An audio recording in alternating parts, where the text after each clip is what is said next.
Bonjour à tous et merci de nous retrouver pour une nouvelle vidéo Burda Style dans laquelle nous allons vous présenter le modèle 3A en couverture de notre magazine Burda Easy numéro 1, janvier-février 2022. Nous allons voir ensemble comment réaliser cette robe à carreaux bordeaux beige et gris. Une étoffe 100% coton bio que vous pourrez retrouver sur le site de notre partenaire Cepaoli, spécialisé dans le tissu certifié GOTS.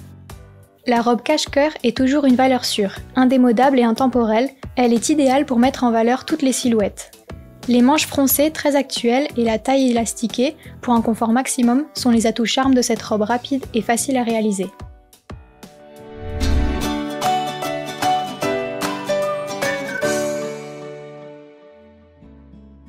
Côté fourniture, il vous faudra du fil assorti à votre tissu, de l'entoilage, de l'élastique, des épingles, une aiguille pour machine à coudre, une aiguille pour coudre à la main, du fil à bâtir, des ciseaux de couture, un mètre ruban, une craie ou un crayon tailleur, un stylo, une règle, une roulette à patron et du papier carbone Burda.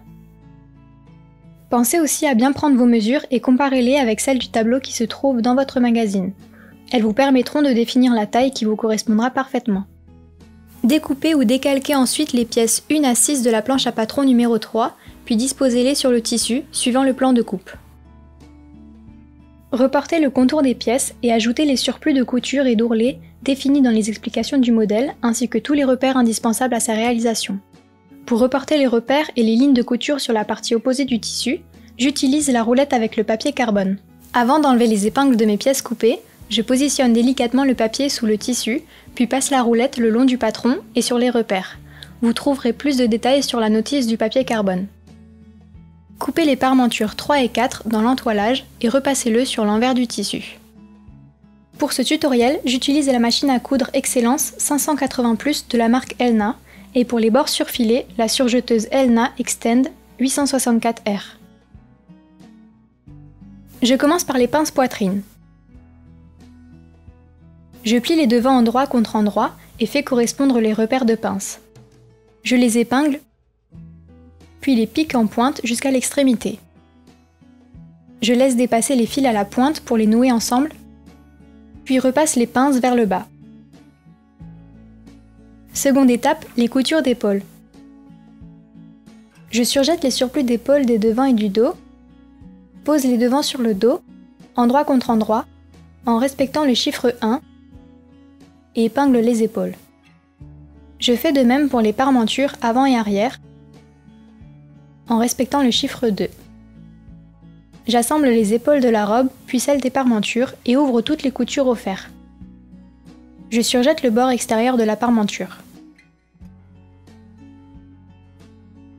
Troisième étape, l'encolure. Je pose la parmenture sur l'encolure de la robe, endroit contre endroit, fais coïncider les coutures d'épaule, puis épingle et assemble l'encolure. Je recoupe les surplus et les entaille dans les arrondis jusqu'à la couture. Je repasse la parmenture vers l'intérieur de la robe, puis fixe la parmenture au niveau des coutures d'épaule avec quelques points à la main. Quatrième étape, les coutures latérales. Je surjette les bords latéraux du dos et des devants, et fais de même pour les bords latéraux de la jupe.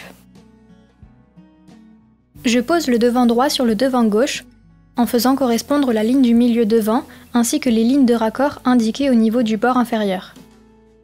J'épingle les bords superposés ensemble et les assemble en piquant à 1 cm du bord. Vous pouvez bâtir cette opération si vous le souhaitez.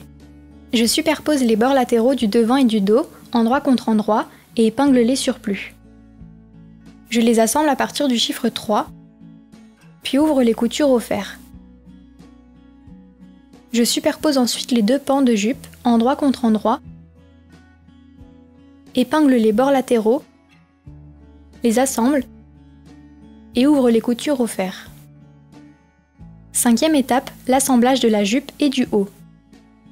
J'enfile le haut dans la jupe, endroit contre endroit, fais correspondre les coutures latérales et épingle les bords. J'assemble les surplus, les surjette ensemble et les repasse vers le haut. Je surpique la couture sur l'endroit à 1 cm du bord. Le surplus est pris avec la piqûre et formera la coulisse. je laisse une ouverture au niveau de la couture latérale pour le passage de l'élastique. Je pique l'épingle de sûreté dans l'une des extrémités de l'élastique, puis l'enfile dans la coulisse. Je pique ensuite l'épingle de sûreté dans les deux extrémités. À ce stade, essayez la robe et ajustez la longueur de l'élastique si nécessaire. Je vérifie que l'élastique n'a pas vrillé dans la coulisse, puis assemble les extrémités. Vous pouvez aussi les coudre à la main. Je ferme l'ouverture en repiquant sur environ 1 cm dans la couture. 6e étape, les manches. Pour froncer la tête de manche, j'agrandis mon point à 4 mm environ et je vais piquer 2 lignes parallèles entre les repères indiqués sur la tête de manche. L'une se situe à environ 1,2 cm du bord et l'autre à 5 mm de la première. Je laisse dépasser les fils aux extrémités des piqûres, mais ne les tire pas pour le moment. Je surjette le bas et les bords latéraux des manches, puis les plie en deux, endroit contre endroit. J'épingle les surplus de la couture de manche, les assemble à partir du chiffre 4, puis ouvre les coutures au fer. J'enfile les manches dans l'emmanchure de la robe, endroit contre endroit, puis tout en épinglant, fais correspondre la couture latérale avec la couture de manche, le chiffre 5 du devant et de la manche, et enfin le repère de la tête de manche avec la couture d'épaule. Je tire à présent simultanément sur les deux fils de fronce jusqu'à obtenir la longueur correspondante à l'emmanchure. J'assemble les bords, surjette les surplus ensemble et repasse la couture vers la manche. Étape finale, les ourlets. Je surjette le bas de la robe, puis repasse l'ourlet et les bas des manches de 1,5 cm vers l'envers, je les épingle et les pique à 1 cm du bord. Et voilà, encore un nouveau modèle réalisé. Et pour varier les plaisirs, modifiez les longueurs et les étoffes, qu'elles soient épaisses, fluides, chic, décontractées, cette belle robe se prêtera à tous les styles. Découvrez également dans une autre vidéo le tutoriel du modèle 2A de ce magazine. Comme toujours, faites-nous part de vos créations et échangez avec les couturières sur nos réseaux sociaux. Pour ma part, on se retrouve très bientôt pour un prochain modèle.